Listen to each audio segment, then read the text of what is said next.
Bismillahirrahmanirrahim. Alhamdulillahi rabbil alamin.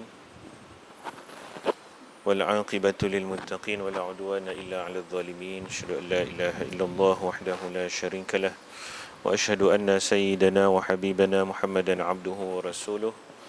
Allahumma salli wa sallim wa barik wa an'im ala nabiyyina wa habibina Muhammad ibn Abdillah wa ala alihi wa ashabihi wa man walah. Qala rabbi shrah li sadri wa yassir li amri wahlul 'uqdatam min lisani yafqahu qawli. Qalu subhanaka la ilma lana illa ma 'allamtana innaka antal alimul hakim. Amma ba'd. Tuan-tuan dan puan yang saya hormati lagi dikasihi Allah sekalian, Assalamualaikum warahmatullahi taala wabarakatuh. Alhamdulillah, kita bersyukur kepada Allah Subhanahu wa taala. Sama-sama kita dapat bertemu pada petang yang mulia ini. Mudah-mudahan semua kita di dalam keadaan yang ditambahkan keimanan dan ditingkatkan insya-Allah ketakwaan dalam bulan Ramadan yang mulia ini.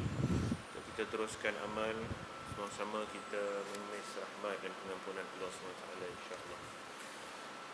Tuan-tuan dan puan, pada petang ini kita menyambung tazkirah Ramadan kita dan kita masuk kepada apa yang telah kita kongsikan semalam, yang mana di dalam kita melihat bagaimana yang seharusnya kita berinteraksi, bagaimana kita seharusnya lakukan terhadap Al-Quran. Di antaranya iaitu kita harus mendampinginya, mengadakan masa untuk membaca dan sebagainya. Dan yang penting juga kita diingatkan dengan keluhan Nabi SAW, yang mana ramai orang-orang yang tidak bersama-sama atau yang menjadikan Al-Quran diambil sahaja tapi tidak dibaca. Dengan kata lain, ditinggalkan. Dan meninggalkan Al-Quran ini bentuk-bentuknya telah kita kongsi, yang bagaimana ditafsir oleh para ulama yang muktabar.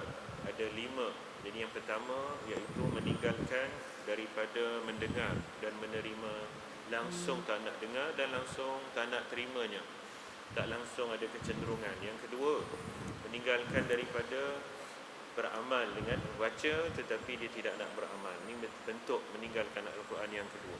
Dia baca juga, bukan tak terima, dia terima tapi dia tidak nak beramal. Bila beramal dengan baca Al-Quran ni, dia akan kata Al-Quran ni tak cukup lengkap, Al-Quran ini tidak cukup mendalam, Al-Quran ini ayat-ayatnya hanya ayat-ayat luaran, ayat-ayat yang umum dan sebagainya. Kemudian yang ketiga iaitu meninggalkan daripada berhukum dengan Al-Quran, memberikan hak kehakiman kepada Al-Quran. Ini yang ketiga, yang mana mereka yang golongan yang ketiga ni ditinggalkan Al-Quran ni dalam bentuk tidak mahu kembali benar-benar menjadikan Al-Quran sebagai panduan, menjadikan Al-Quran sebagai penunjuk kepada kita, yang mana kita selalu berdoa, kita minta, ya Allah, jadikan Al-Quran itu sebagai panduan kami, jadikan Al-Quran sebagai penyuluh hidup kami. Kita akan ambil nanti, saya telah berikan lampiran tu, mudah-mudahan tuan-tuan ada, kita akan baca nanti. Ini di antara doa yang dibaca oleh Nabi SAW. Baik, kemudian yang keempat, meninggalkan daripada bertadabbur. Yang ini lebih-lebih lagi dituntut. Tadabbur iaitu memerhatikan. Kita banyak kali dah ulang, tadabbur ni bahasa Arab. Arti kata yang sama makna dengan tadabbur dalam bahasa Arab yang lain, tuan-tuan disebut ta'ammul. Tadabbur bermakna ta'ammul. Ta hamzah, alif hamzah, mim lam. Ta'ammul ni maknanya perhati. Ni kita kena buat, kena cuba usahakan. Nak perhatikan, bukan sahaja kita baca, bukan sahaja kita nak beramal, tapi nak perhati makna-makna ayat yang kita baca dan mengetahui maksud, lepas tu kita akan hayati.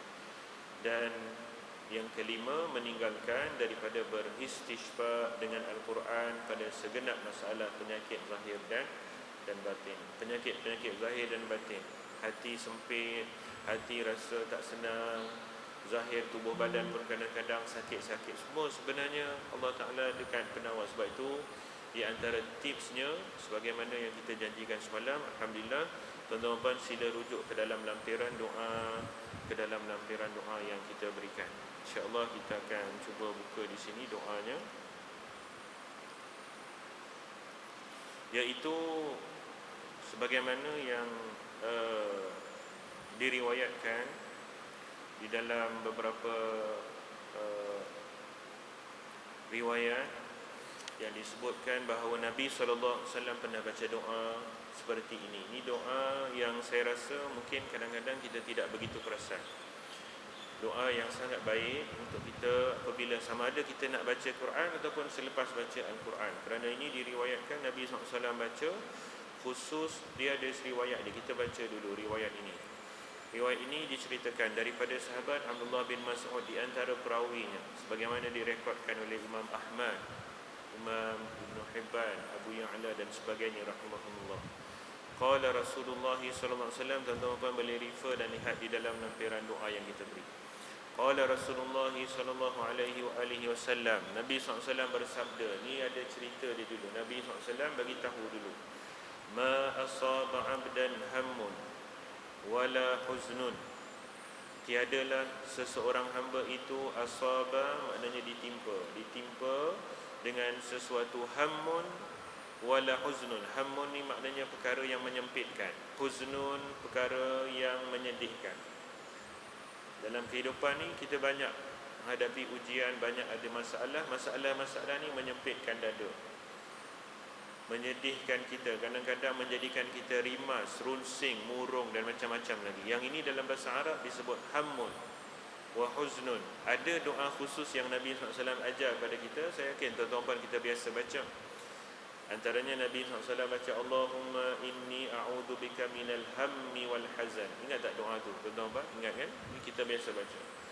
Ini antara doa yang secara specifically Nabi ajar untuk bagi hilang. Ini memang Nabi baca. Dalam sebagian riwayat disebut doa tu Nabi baca pagi dan petang 3 kali. Allahumma inni a'udzubika minal hammi wal hazan wa a'udzubika minal ajzi wal kasal wa a'udzubika minal jubni wal bukhl. Itu ada sambungan dia. Yang penting doa tu juga secara khusus Nabi SAW ajar pada kita, bagi tips. Sebab memang dalam hidup ni kita akan tempuh banyak ujian. Bila tempuh banyak ujian, dia ada banyak perkara yang menyempitkan dada, banyak perkara yang merunsingkan dan sebagainya. Sebab itu kita perlukan bantuan, penyembuhan, pelepasan, keringanan daripada siapa? Daripada suluhan hidayah Allah SWT. Bagaimana cara dia? Antara cara dia macam ni. Macam ni macam mana? Iaitu kita beramal dengan cara pengubatan yang diajar oleh Nabi SAW. Kalau boleh saya guna istilah tu, kita gunakan kaedah rawatan, kaedah penyembuhan, solusi yang ditunjuk oleh Nabi SAW. Yang ni kita kembali kepada doa-doa Nabi dan cara yang ditunjuk. Di antaranya tadi yang doa tu ramai dah baca ni, yang ada di tangan tuan-tuan dan puan ni, mudah-mudahan ada semua lampiran doa ni. Nabi SAW bagi tahu satu tips yang lain yang lebih mujarab. Kata Nabi SAW, tiadalah sesiapa yang ditimpa dengan kesedihan, kemurungan, kedukecitaan apa ni semua, kemudian dia berkata faqala, kemudian dia pun berkata Allahumma, maknanya dia baca doa ni, Allahumma inni abduka ibnu abdika ibnu amatika. Cuba tengok doa tu tuan-tuan, sebutannya nak kena bagi betul, jangan sebut silap sebab tu saya bariskan, Allahumma inni abduka ibnu abdika ibnu amatika nasiyati biyadik madin fiyya hukmuk adlun fiyya qada'uk as'aluka bikulli ismin huwa lak. Hamzah di situ hamzah wasal. Bila kita baca sambung terus. Bikulli ismin huwa lak sammaita bihi nafsak aw anzaltahu fi kitabik aw 'allamtahu ahadan min khalqik aw ista'tharta bihi. Cuba tengok baris dia sebut betul-betul nanti bila baca tuan-tuan. Aw ista'tharta bihi fi 'ilmil ghaibi 'indak. Itu dia. Saya nak baca terjemah, bagi terjemah makna dia. Allahumma inni abduka. Ada di belakang tu terjemahan dia, boleh tengok. Allahumma inni abduka, ya Allah, aku ini hamba-Mu. Allahumma inni abduka, saya ini hamba-Mu. Ibnu abdika, anak kepada hamba-Mu. Ibnu amatika, anak kepada hamba perempuan-Mu juga. Ni doa ni dimulakan dengan satu bentuk yang jarang-jarang dibaca. Pelik doa ni. Sebut hamba-hamba, buat apa sebut hamba banyak kali ni? Allahumma inni abduka, ibnu abdika, ibnu amatika. Ni apa makna dia? Ini maknanya tuan-tuan puan-puan nak bagi tahu doa yang paling tulus, doa yang terbit daripada hati yang paling bersih. Mengaku dulu betul-betul depan Tuhan, ya Allah, aku ni hamba kepadamu. Aku ni, I am not somebody, I am only your slave. Saya hamba kepadamu. Walaupun aku hebat, walaupun aku banyak duit, walaupun aku orang bagi macam-macam pangkat apa, tapi aku depanmu, aku hamba. Inni abduka, aku benar-benar hamba kepadamu. Tak cukup, sebut lagi, ibnu abdika, dan aku anak pada hambamu juga. Kalau ayah aku kata orang hebat sangat, kalau ayah aku kata orang hormat sangat, kalau ayah aku kata orang puji macam mana, ayah aku hamba kau juga. Nampak? Ayah aku yang pertama pun hamba kepada kamu. Siapa dia? Kata ulama syuruh hadis, maksud ni ibnu abdika ni anak kepada hambamu yang pertama, iaitu Adam alaihi salatu wassalam. Nak belagak apa? Nak rasa hebat apa? Nak minta kepada Allah pun nak rasa hebat. Mengaku dulu benar-benar hina depan Allah. Ni cara doa, uslub. Ini namanya uslub. Ini namanya kaedah. Nabi SAW minta kepada Allah, Allahumma inni abduka, ibnu abdika, aku pun anak kepada hamba-Mu juga, ibnu amatika, dan mak aku pun hamba kamu juga, anak kepada hamba perempuanmu. Ayah aku pun hamba, ibu aku pun hamba. Hebat mana sangat aku ni. Ibu kita yang pertama pun, iaitu Hawa, kata ulama syuruh hadis, maksud asal hadis ni iaitulah Hawa, ibu kita yang pertama pun hamba kepada Allah Subhanahu wa taala. Nasiyati biyadik. Nasiyatun ni maknanya kepala kita. Tuan-tuan apa ni, ubun-ubun kepala kita yang dekat atas ni, daripada dahi bawa ke atas ni, bahasa Arab kata nasiyah. Daripada dahi kita ni bawa naik ke atas kepala ni panggil apa? Nasiyah. Nasiyati biyadik. Ubun-ubun kepala aku berada di tanganmu. Apa makna dia? Ni doa ni tuan-tuan puan, Imam Ibn Al-Qayyim Al-Jauziyah rahimahullah bawa datang di dalam kitabnya nama Al-Fawaid. Semalam saya baca sikit daripada kitab Fawaid, iaitu syarahnya tentang makna orang-orang yang menjauhkan diri dari Quran. Semalam yang tu kita dah ambil, ada 5 pengertian. Antaranya dalam kitab tu Imam Al-Qayyim rahimahullah dia bawa datang doa ni. Doa ni kalau kita baca tuan-tuan dan puan, kalau kita baca dalam kitab hadis, kita baca saja doa ni. Ni doa lah, kita baca saja. Tapi dalam kitab Al-Fawaid, Imam Al-Qayyim disyarahkan hari ini, terkejut biji mata kita. Dia kata doa ini adalah hakikat hamba kepada Allah. Tu dia. Dia kata doa ini adalah makna al-haqiqah al-ubudiyah lillahi subhanahu wa ta'ala. Makna sebenar hakikat pengabdian seorang kepada Allah tersemat dan terselip dalam doa ini. Sebab tu dia suruh baca. Sebab tu Nabi sebut suruh baca, dan kita nak baca kalau boleh kita nak faham. Disyarah, dia bagi tahu. Kita tengok makna dia. Allahumma inni abduka. Kemudian sambung nasiyati biyadik ni, makna dia apa? Maknanya kita mengaku, ya Allah, ubun-ubun kepala aku berada tanganmu. Makna apa? Maksud dia bila kita kata tu, aku maksud dia tuan-tuan dan puan, kita ni boleh bayang tuan-tuan dan puan, kalau kepala kita ni orang pegang. Tuan-tuan dan puan boleh bayang kepala kita ni orang pegang. Maknanya kita ni apa? Kita ni ada kuasa dah. Maknanya kita ni TKO dah. Kalau tuan-tuan tengok wrestling tak tuan-tuan? Tengok tak? Tengok wrestling ke apa? Dia kalau orang tu dah tak boleh, dia pegang kepala dia, orang tu habis gitu. Dia sepak dia mengalayar, orang tu jatuh. Habis tak boleh buat apa. Nak bayang maksudnya bila kita kata ubun-ubun kepala ku berada di tanganmu, maknanya kita benar-benar mengaku kita ni tak ada kuasa langsung. Tak boleh nak rasa kita ni tak boleh apa. Kita ni depan Allah, Allah yang berkuasa sepenuh-penuh, Allah yang semata-mata berkuasa mutlak menentukan segala-gala untuk kita. Nasiyati biyadik. Madin fiyya hukmuk. Tu dia. Madin fiyya hukmuk. Telah berlalu fiyya bagi saya hukmuk, segala ketentuanmu. Kita yakin segala untuk kita, hukum yang Allah bentuk, hukum Allah Ta'ala, hukum kita ni nak dapat apa, kita ni nak pergi mana, kita ni nak dapat bahagia, semua Allah dah tulis dah sebenarnya. Kita yakin. Namanya tulisan di mana di Lauh Mahfuz. Namanya apa? Namanya ketentuan Allah. Kita yakin. Madin fiyya hukmu. Ini keyakinan kita. Adlun fiyya qada'uk, dan sangat adil bagi saya qada'uka. Sangat adil bagi saya segala ketentuanmu itu. Segala ketetapan yang kita namakan qada' dan qadar. Kita mengaku depan Allah sebelum kita nak minta apa-apa. Adlun fiyya qada'. Bagi saya sangat adil. Sememangnya saya percaya segala yang Engkau tentukan, segala yang Engkau berikan, bahagian yang Engkau bagi ke aku, apa saja nasib yang tertimpa, memang sangat adil. Mengaku depan Allah. As'aluka bikulli ismin huwa lak. Kemudian baru minta, pun belum minta lagi, minta lagi dengan sebut puji Allah lagi. As'aluka, aku mohon kepadamu, bikulli, dengan setiap, ismin, nama. Tapi ni saya kata tadi hamzah wasal kita sambung. Bikulli ismin, aku minta kepadamu dengan semua nama, huwa lak, yang dia layak bagimu.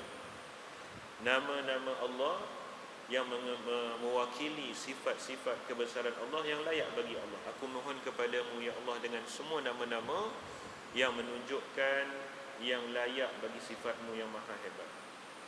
Sammaita bihi nafsak. Sammaita, sama ada yang engkau telah namakan, maknanya engkau telah sebutkan, bihi nafsak, dia untuk namamu, dia untuk zatmu yang maha agung. Nama-nama Allah yang banyak, sama ada yang Allah Ta'ala sebutkan nama-nama itu mewakili zat Allah, atau mungkin saja banyak lagi nama-nama sifat Allah yang Allah tak bagi tahu kat kita. Allah Maha Agung, Allah Maha Hebat. Sama ada yang kau sebutkan nama-nama itu mewakili zatmu yang hebat. Au anzaltahu fi kitabik, atau yang engkau turunkan nama-nama itu engkau ajarkan dalam kitabmu, dalam Al-Quran. Sebahagian nama-nama Allah disebut di dalam mana? Dalam Al-Quran. Au 'allamtahu ahadan min khalqik, atau juga nama-namamu yang mungkin engkau ajarkan kepada seorang, ahadan min khalqik, daripada hamba-Mu. Atau mungkin nama-namamu, nama-nama Allah yang engkau ajarkan, 'allamtahu, yang engkau ajarkan, ahadan min khalqik, kepada seorang daripada makhlukmu. Siapa dia seorang yang Allah Ta'ala ajar kepada dia nama-nama Allah? Siapa dia, tuan-tuan? Kita beriman dengan Allah. Bagaimana kita beriman dengan Allah? Ni rukun iman. Beriman dengan Allah ni maknanya apa? Apa kata beriman dengan Allah? Beriman dengan Allah ni beriman dengan keesaan Allah. Bagaimana beriman dengan keesaan Allah ni? Termasuk kita beriman dengan nama-nama dan sifat-sifat Allah. Yang ni yang disebut oleh sebahagian ulama akidah cabang akidah yang penting. Pertama namanya tauhid uluhiyah, yang kedua namanya tauhid rububiyah, yang ketiga namanya tauhid asma wa sifat. Untuk kita kenal betul-betul jadi hamba kepada Allah, pertama rububiyah kita kepada Allah kita serahkan, yang benar-benar tadbir urusan Allah. Uluhiyah kita pun kita beri pada Allah. Ketundukan kita, ketaatan pun hanya untuk Allah.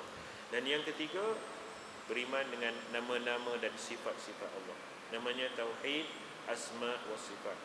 Nama-nama dan sifat-sifat Allah ni, tuan-tuan dan puan, ada berapa? Ini dia persoalan dia. Ada sikit soalan kat sini. Nama-nama dan sifat-sifat Allah ni ada berapa? Nama-nama dan sifat-sifat Allah ni ada berapa? Banyak kita tahu nama-nama Allah ada 99. Betul, tapi bila kita tanya nama-nama Allah ni 99 sahaja ke, tuan-tuan dan puan? Nama-nama Allah 99 sahaja ke? Ke ada lagi lebih? Ada lagi lebih banyak. Apa bukti lagi lebih banyak? Ni bukti dia. Ni bukti dia. Nama-nama Allah yang 99 tu betul dalam hadis yang diriwayatkan oleh Imam Tirmizi dan beberapa ashabus sunan yang lain. Nabi SAW sebut bagi Allah ada 99 nama. Siapa yang menghafal, mengingatnya dan memahaminya dengan baik, maka orang itu masuk syurga. Tapi bukan Nabi kata nama Allah 99 itu sahaja. Betul tak? Sebab apa? Sebab kita tengok dalam Al-Quran ni, Nabi SAW kata, aku minta kepadamu dengan semua nama-nama yang layak bagimu. Sama ada yang kau namakan untuk zatmu yang maha agung, atau yang kau turun dalam Quran. Yang dalam Quran tu ada banyak nama-nama Allah. Dzul Jabarut, Dzul Malakut, Dzul Arshil Azim, ada masuk dalam 99 tu. Itu nama Allah. Au 'allamtahu ahada min khalqik, atau nama-nama yang engkau ajar sebahagian. Sebab tu para ulama akidah kata kita mengenal Allah, nama-nama Allah sama ada yang ada dalam Al-Quran atau yang Nabi sallallahu alaihi wasallam sebut. Nabi sallallahu alaihi wasallam ada sebut banyak dalam hadis sebahagian daripada sifat-sifat yang mewakili nama-nama Allah. Yang ini semua termasuk. Dan kemudian Nabi sebut lagi awista'tharta bihi fi ilmil ghaibi 'indak, ataupun mungkin sahaja yang engkau sembunyikan, yang engkau rahasiakan, fi ilmil ghaibi, di dalam ilmu ghaib di sisimu, indak. Mungkin sahaja ada banyak lagi sebenarnya nama-nama Allah, sifat-sifat Allah yang cukup hebat. Sebab Allah Maha berkuasa, Allah Maha agung, Allah Maha memiliki segala-gala. Mungkin sahaja nak menunjukkan kita ni benar-benar hamba dan benar-benar hina, jahil di hadapan Allah yang Maha hebat. Sebab tu Nabi SAW sebut macam ni. Maknanya kita minta betul-betul dengan segala nama-nama sifat-sifat Allah yang hebat. Kemudian apa yang kita minta, tuan-tuan, ni dia, antaj'alal Qur'anal 'azima rabi'a qalbi, antaj'alal Qur'anal 'azima rabi'a qalbi. Yang kita minta sebenarnya dekat sini, iaitu aku minta kepadamu ya Allah, engkau jadikanlah Al-Quran, jadikanlah Al-Quran yang hebat, Al-Quran Al-Azim yang kita baca, yang kita tadarus, yang kita hafal sikit-sikit, yang kita belajar dengan. Jadikanlah Al-Quran ini ya Allah rabi'a qalbi. Rabi' maknanya berbunga. Rabi' ni maknanya musim bunga, segar. Qalbi dalam dada saya, dalam hati saya. Jadikan Al-Quran itu berbunga, segar dalam hati saya. Wa nura sadri, dan cahaya dalam dada saya. Wa jala'a huzni. Jala' ni maknanya memergikan, menyahkan bahasa. Jala'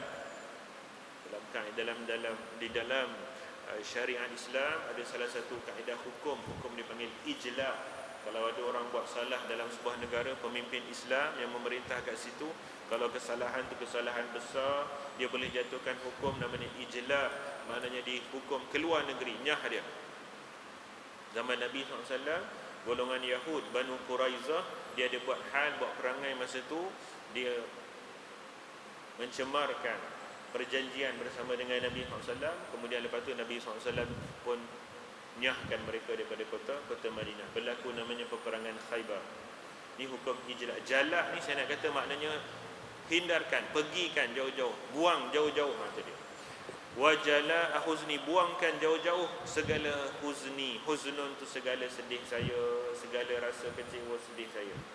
Wa dhahaba hammi, dan memergikan segala sempit dada. Hammun ni tadi, segala kebimbangan, segala sempit dada, segala yang saya ni tak senang hati, cemas, menghilangkan.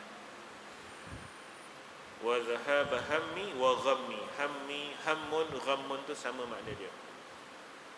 Jadi tuan-tuan, ni doa yang sangat-sangat menarik dan sangat-sangat penting. Dan lebih khusus doa ni untuk Al-Quran. Sebab itu kata para ulama, doa ni kita guna memang untuk Al-Quran. Sebab Nabi sebut Quran tu, apa dia? Antaj'alal Qur'anal 'azim. Doa ni panjang tuan-tuan, tapi yang panjang tu dia punya apa tu? Kalau kita kata bunga-bunga je. Yang minta ujung tu je, antaj'alal Qur'anal 'azim. Yang panjang tu, inni abduka ibnu abdika ibnu amatika, yang payah kita nak hafal tu. Nasiyati biyadik madin fiyya hukmuk adlun fiyya qada'uk. Susah nak hafal kan, payah nak ingat. Tu panjang tu. As'aluka bikulli ismin huwa lak sammaita bihi nafsak anzaltahu fi kitabik aw 'allamtahu ahadan min khalqik aw ista'tharta bihi fi ilmil ghaibi 'indak. Panjang tu. Yang panjang ni apa? Dia belum minta yang panjang tu dipuji Allah. Yang panjang ni puji Allah, sebut sifat Allah, sebut kelemahan. Yang ini dalam bahasa Arab, dalam kaedah berdoa dia panggil tawassul. Ni namanya apa tuan-tuan? Namanya tawassul. Ni namanya tawassul. Apa makna tawassul? Daripada waw sin lam, wasala wasilah. Wasala wasilah ni maknanya penyambung. Penyambung, connection, wasilah. Kita nak minta pada Allah, ada kaedah boleh bertawassul tuan-tuan, iaitu kita adakan connection, kita ada sesuatu yang menyambungkan doa kita dengan Allah, yang boleh menyebabkan doa itu lebih mudah diterima Allah. Ada kaedah, namanya wasilah ataupun tawassul. Tetapi kena hati-hati, ada tawassul yang dibenarkan, yang syar'i, ada juga tawassul yang tak syar'i. Ni kena faham. Nanti cerita bab tawassul pula tak cukup masa ni. Ni kena faham. Cuma nak bagi tahu secara umum. Ni antaranya bentuk tawassul yang syar'i, iaitu saya cuba ringkaskan. Tawassul yang syar'i ni tuan-tuan puan yang disepakati oleh para ulama ada 3. Iaitu pertama sekali bertawassul dengan nama-nama Allah dan sifat-sifat Allah. Ni dia. Tawassul yang syar'i yang paling kuat, yang paling penting kita nak kena buat, Allah suruh dalam Quran. Allah Ta'ala sebut walillahil asmaul husna fad'uuhu biha. Allah sebut dalam Quran. Dan bagi Allah itu ada banyak nama-namanya yang bagus-bagus, yang baik-baik. Fad'uuhu, maka kamu mintalah doa kepada Allah biha, guna nama-nama itu. Ini nama tawassul. Kita minta kepada Allah dengan bertawassul melalui apa? Melalui nama-nama yang mewakili sifat-sifat Allah. Contohnya kita nak minta apa? Kita nak minta ampun. Ya Allah, ampunkan saya. Boleh? Ya Allah, saya banyak dosa, tolong ampunkan saya. Tapi bila kita guna kaedah tawassul tadi supaya lebih memungkinkan doa kita diterima Allah, kita sebut macam mana? Kita kata, Ya Allah yang Maha Pengampun, saya banyak salah, ampunkan saya. Daripada kita sebut, Ya Allah, ampunkan saya banyak dosa, boleh.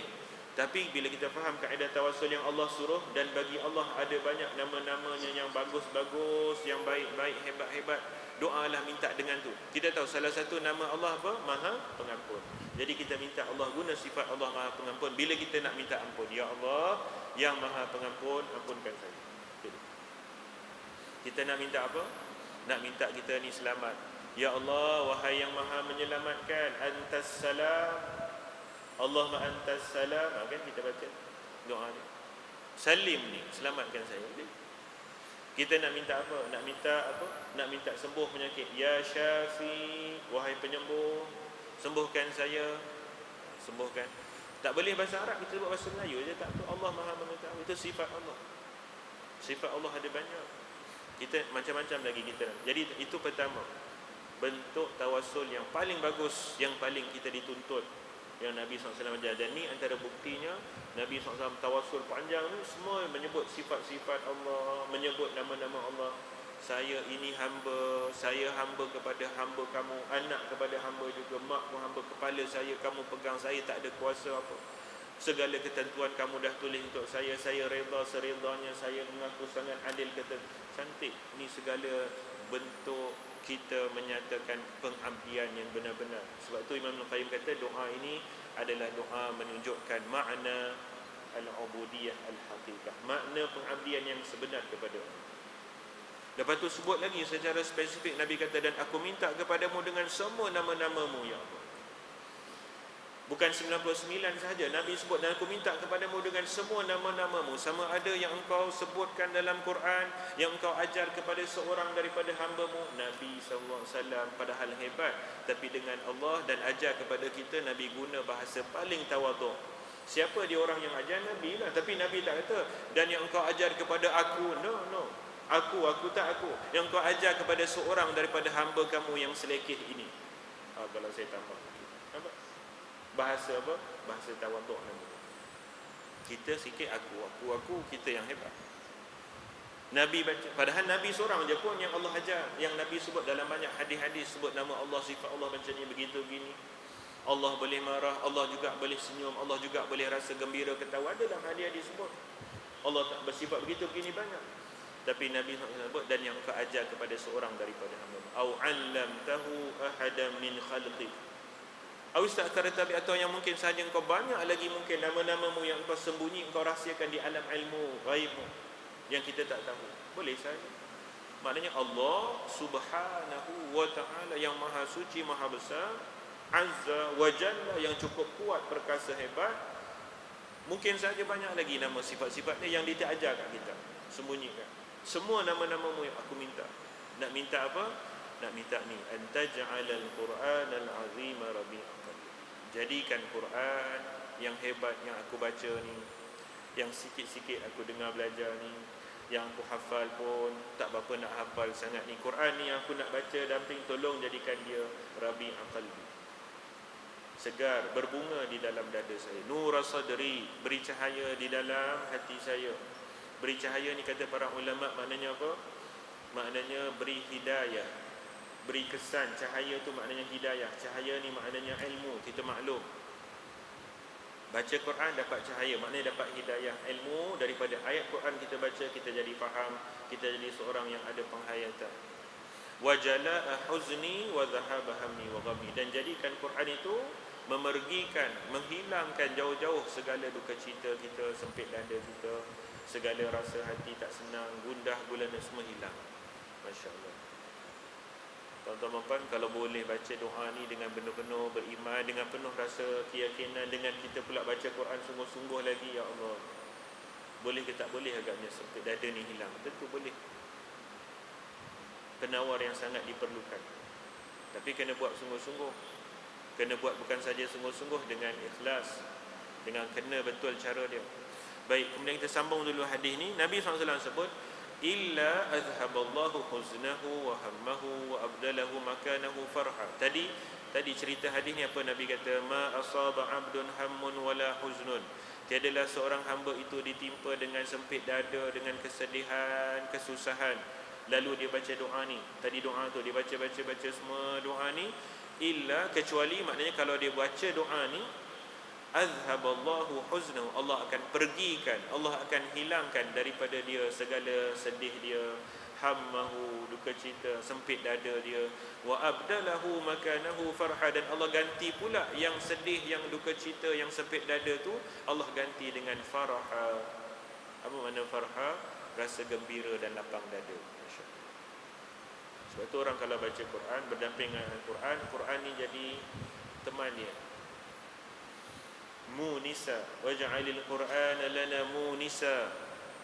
Ada dalam sebahagian doa dibaca sebut macam, dan jadikan Quran ini teman rapat, teman setia, yang penenang, penyejuk bagi saya.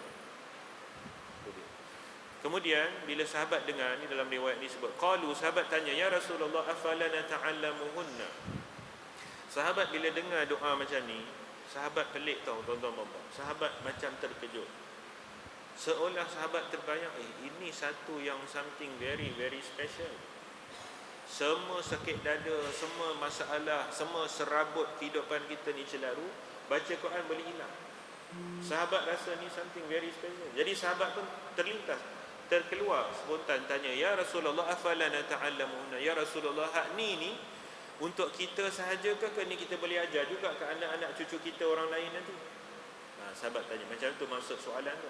Yang ini apakah kami boleh ajarkan kepada orang lain, wahai Rasulullah, ke ni memang special kami saja untuk kita ni? Ni bukan benda main-main. Besar ni. Penyelesaian segala masalah. Ni untuk kami sahaja ke ni, atau memang kami boleh ajar kepada orang lain? Tanya sahabat. Nabi SAW jawab apa? Qala bala yanbaghi liman sami'ahunna an yata'allamuhunna. Kata Nabi SAW, bahkan sangat boleh, sangat perlu, sangat patut, yang bagi, sesiapa yang dengar benda ni, yang sampai kepada dia doa ni, ajarkan kepada orang lain. Ajarkan kepada orang lain. Semua orang kena tahu benda ni. Jadi tuan-tuan dan puan, ini di antara yang saya rasa sangat kita boleh amalkan. Sangat perlu pun sebenarnya untuk kita baca doa ini, khusus untuk baca Quran. Tadi kita sebut apa? Baca Quran dia melapangkan dada. Baca doa, baca Quran ini menjadi penawar, menjadi penyembuh kepada segala penyakit zahir dan penyakit zahir. Bagaimana kita meyakinkan diri kita Al-Quran menyembuhkan, menyelesaikan segala masalah zahir dan batin kita? Di antaranya mungkin kalau kita benar-benar beramal dan membaca doa ini. Bila Allah berikan dalam jiwa kita keyakinan, kita akan lihat setiap masalah kita, Allah buka jalan keluar. Tengok di dalam Al-Quran.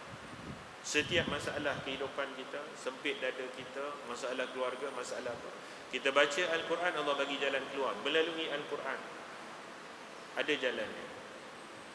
Paling-paling tidaknya Allah SWT bagi kita lapang dada. Hilang rasa apa? Rasa sedih dan sebagainya.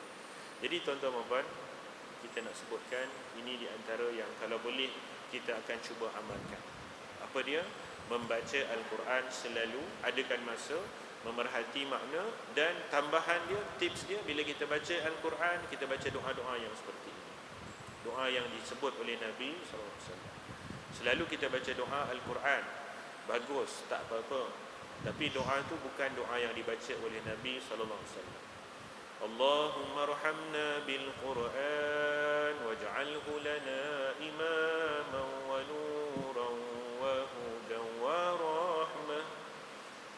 Allahumma dhakkirna minhu ma nusina.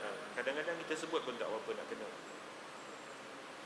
Minhuma, Allahumma dhakkirna minhuma nusina. Nasina, tolong tukar tuan-tuan. Selalu, ni saya dah sebut pernah dulu, ramai yang pernah sama ingat tu. Saya sebut lagi kat sini. Ada buku doa tahun lepas kita bagi, kita dah tunjuk semua. Ni bila kita baca doa tu pun, doa ni Nabi SAW tak baca ni, tak lafaz. Tapi doa ni ulama baca, orang-orang alim dulu baca, minta Quran. Tak salah lah kita baca, bagus. Allahumma arhamna bil Quran. Memang ada banyak doa, banyak arahan lain. Nabi suruh kita minta rahmat, jadikan Quran rahmat. Apa ni kita minta. Allah Ta'ala kata kami turunkan Al-Quran sebagai rahmat, sebagai syifa. Kita minta Allahumma arhamna, jadikan rahmat bagi kami dengan Al-Quran yang kami baca. Waj'alhu lana imaman wa nuran wa hudan wa rahmah. Jadikan Al-Quran sebagai imam, sebagai ketua kami. Wa nuran, cahaya bagi kami. Wa hudan, sebagai petunjuk kepada kami. Wa rahmah, dan beri rahmat kepada kami. Kemudian Allahumma dzakkirna, ni yang saya tekankan, kerana dalam hadis Nabi SAW sebut, hadis yang diriwayatkan oleh Imam Ibn Majah, Nabi SAW bagi tahu, janganlah kalau boleh seseorang kamu, bila dia nak sebut, dia kata, Ya Allah, saya lupa ayat-ayat kamu. Ya Allah, saya lupa ayat-ayat yang kamu baca. Jangan sebut begitu.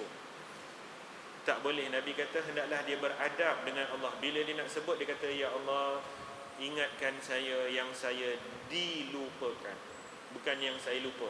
Ini ada bahasa Arab ni, dia ada maksud yang mendalam. Kalau kita kata nasina,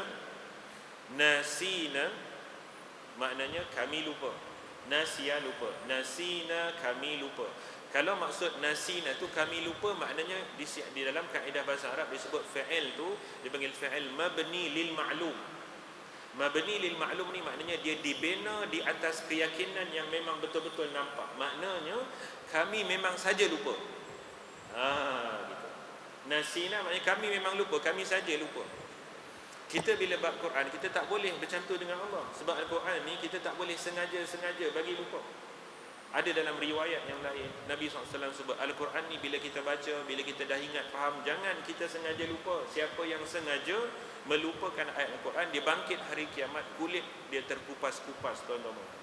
Jadi macam orang sopak, terkupas-kupas kulit bila bangkit depan Allah. Sebab apa? Sebab bila dia dah baca Quran, bila dia dah faham, dah hafal, dia saja lupakan. Ayat Quran tu keluar, terkupas kulit. Dan ada banyak lagi ayat lain dan hadis lain memberikan amaran jangan sengaja melupakan Al-Quran. Tak boleh. Jadi bila kita nak minta kepada Allah pun beradab. Sebab tu Nabi SAW kata, jangan seorang kamu bila nak minta, dia kata, Ya Allah, ingatkanlah yang saya dah lupa, saya saja lupa. Nasina. Sebab tu Nabi kata, hendaklah dia sebut nusina, saya dilupakan. Itu dipanggil mabni lil majhul. Kalau dari segi kaedah bahasa Arab dipanggil fi'il tu mabni lil majhul. Maknanya fi'il itu binaannya di atas majhul, tak tahu, bukan sengaja, tak perasan. Bukan saya yang saja nak lupa, tapi tak tahu saya dilupakan. Ada. Lebih-lebih lagi bila kita sebut tentang Al-Quran. Jadi nak kena betulkan balik. Alhamdulillah tuan-tuan puan, banyak hari ni ilmu dah berkembang. Kadang-kadang kita dengar dekat showroom radio, ada yang dah okey sebut, ada yang tak berapa okey. Ada yang dah okey, Alhamdulillah. Saya dengar dekat radio ikim.fm, ada doa ni dimainkan, dah dibetulkan, Alhamdulillah. Allahumma dhakkirna minhuma nusina. Sedap, cantik. Kena. Baik tu, cool. Kita kata cool, relax. Allahumma dhakkirna minhuma nusina. Ya Allah, ingatkan balik yang saya dilupakan. Bukan saya saja lupa, tapi saya ni tak tahu macam mana nak boleh terlupa. Maknanya dilupakan. Kemudian baru sambung yang nak sambung. Tapi yang penting doa tu tadi tuan-tuan, saya kata doa ni tadi, doa ni bagus, doa ni baik, doa ni minta bagus, tapi doa ni bukan yang dibaca oleh Nabi. Tak boleh baca ke? Saya berkata tak boleh baca. Doa bagus, bacalah. Tapi sangat baik lagi kalau kita baca yang lebih dibaca oleh Nabi SAW. Lebih tepat, lebih confirm Nabi baca, tentu kita yakin bila Nabi SAW baca, Masya Allah. Macam mana kita ada kata benda baik pun, tapi bila Nabi SAW ada buat, ada baca, itu terbaik, best of the best. Kenapa? Sebab salah satu daripada mukjizat Nabi, tuan-tuan kena ingat, salah satu daripada mukjizat paling besar ke atas Nabi kita sallallahu alaihi wasallam, namanya Nabi kita diberi jawami'ul kalim. Ini kena ingat, keyakinan kita. Ini mukjizat paling besar Nabi SAW dapat, iaitu Rasulullah SAW dianugerahkan dengan satu mukjizat paling besar, namanya jawami'ul kalim. Apa makna jawami'ul kalim? Jawami'ul kalim maknanya himpunan segala-gala kata-kata yang banyak, yang paling berhikmah, yang paling menarik. Jawami' ni bahasa Arab daripada kalimah jamak. Jamak maknanya banyak kan? Jamak ni maknanya banyak. Jamak tu dijamakkan, jawami'. Kalim ni daripada kalimat. Kalimat tu maknanya kata-kata yang banyak, tapi kalim dijamakkan lagi. Maksudnya Nabi SAW dianugerahkan dengan kesempurnaan himpunan segala maksud kata-kata yang paling menarik dan mendalam dan tepat. Itu dia. Ini ada pada Nabi SAW. Sebab itu Nabi SAW kadang-kadang sebut tak banyak. Nabi SAW baca pun tak panjang, tapi yang Nabi SAW sebut baca tu very impactful, very powerful. Tak ada orang boleh challenge. Itu dia namanya jawami'ul kalim. Ini kita kena yakin. Jadi bila kita jumpa doa ke, zikir ke, yang Nabi SAW baca, bukan kita kata yang aku baca ni, yang saya dapat kat sini, yang ni kita kata ni salah, ni jangan baca, tak. Tapi kita kata keyakinan kita yang Nabi baca ni, ini is the best. This one I have to concern first. Ni kita kena ambil berat dulu. Ni kita kena baca dulu. Sepatutnya begitu. Jadi tuan-tuan balik kepada doa ni, insya-Allah mudah-mudahan kita amalkan, dan nanti kita akan sebut bagaimana pula, insya-Allah sedikit kita akan kongsi nanti tips bagaimana yang dikatakan membaca Al-Quran yang boleh kita tadabbur tadi. Sebut banyak kan, kita sebut tadabbur, baca adakah masa, tapi macam mana antara langkah nak boleh tadabbur tu, sikit nanti kita akan kongsi dengan izin Allah SWT. Tazkirah akan datang, kita akan sulam dia dengan doa ni. Jadi kita akan cuba usahakan membaca, mengadakan waktu dengan tadabbur yang akan nanti memberikan lebih banyak kesan, mudah-mudahan dalam kehidupan kita. Amin ya rabbal alamin. Bismillahirrahmanirrahim. Alhamdulillah wassalatu wassalamu ala Rasulillah. Allahumma ighfir dhunubana wastur uyubana wa amin rawatina wa ajirna min khizyi dunya wa adzabil akhirah. Ya Allah, wahai Tuhan kami, ampunkan dosa-dosa kami, tutup segala aib kami, lepaskan segala malapetaka musibah, segala yang mencemas, merunsing, membimbangkan kami dalam dunia ini, dan selamatkan kami ya Allah daripada azab, lebih-lebih lagi pada hari akhirat. Allahumma inna na'udzubika min zallatil lisan wa khataratil janan wa waswasis syaitan. Ya Allah, tolong pelihara lidah kami daripada tergelincir berkata perkataan yang dusta, nista dan tidak benar, dan pelihara hati kami dari hasutan waswas syaitan, daripada desakan dan juga hasutan hawa nafsu, dan peliharalah kami, iman kami ya Allah, daripada perkara nifaq, perkara maksiat dan perkara munkar dan syirik. Ya Arhamar Rahimin. Rabbana atina fid dunya hasanah wa fil akhirati hasanah wa qina adzabannar, walhamdulillahi rabbil alamin. Subhanallahi wa bihamdihi, subhanallahi wa bihamdik, asyhadu an la ilaha illa anta, astaghfiruka wa atubu ilaik, astaghfiruka wa atubu ilaik. Qul qawli hadza astaghfirullahal azim li wa lakum. Wassalamu alaikum warahmatullahi taala wabarakatuh.